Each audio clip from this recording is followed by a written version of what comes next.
بسم اللہ الرحمن الرحیم الحمد لولیہ والصلاة والسلام علی من لا نبی بعد۔ پیغام اصلاح سیریز میں خوش آمدید۔ آج کا ہمارا موضوع ہے بدگمانی۔ بدگمانی ایک ایسا خاموش زہر ہے جو دلوں میں نفرت، رنجش اور دوری پیدا کرتا ہے۔ یہ وہ بیماری ہے جو رشتے توڑتے ہیں، بھائی چارے کو ختم کرتے ہیں اور انسان کو تنہائی میں دھکیل دیتے ہیں۔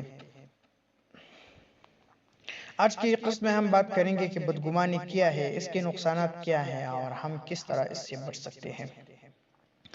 قرآن کریم میں رب العالمین فرماتا ہے، یا ایہا الذین آمنوا اجتنبوا کثیرا من الظن ان بعض الظن اثم۔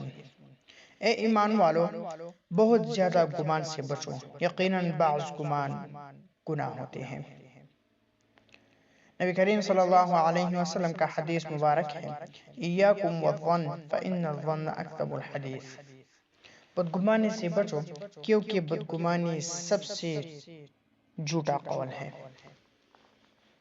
بدگمانی کے نقصانات یہ ہیں کہ دلوں میں بے چینی اور شک پیدا ہو جاتا ہے، تعلقات میں دراڑ ہونے لگتے ہیں، عبادات میں خشوع کی کمی ہو جاتی ہے، حسن ظن ختم ہو جاتا ہے، غیبت، بہتان اور جھگڑوں کا آغاز ہوتا ہے، نفسیاتی دباؤ اور ذہنی پریشانی ہو جاتی ہے۔ بدگمانی کی اسباب کیا ہیں؟ بدگمانی کے اسباب: کم علم اور جلد بازی، سنی سنائی باتوں پر یقین، منفی سوچ، حسد اور دشمنی، غلط صحبت۔ بدگمانی سے بچنے کا طریقہ کیا ہے؟ کسی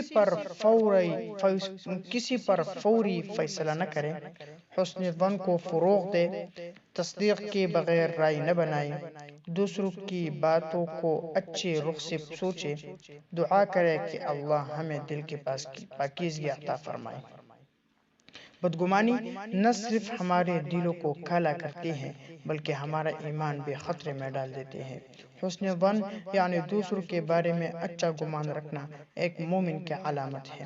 آئیے اپنے دلوں کو شک سے پاک کریں اور محبت و اخلاص کے ساتھ زندگی گزاریں۔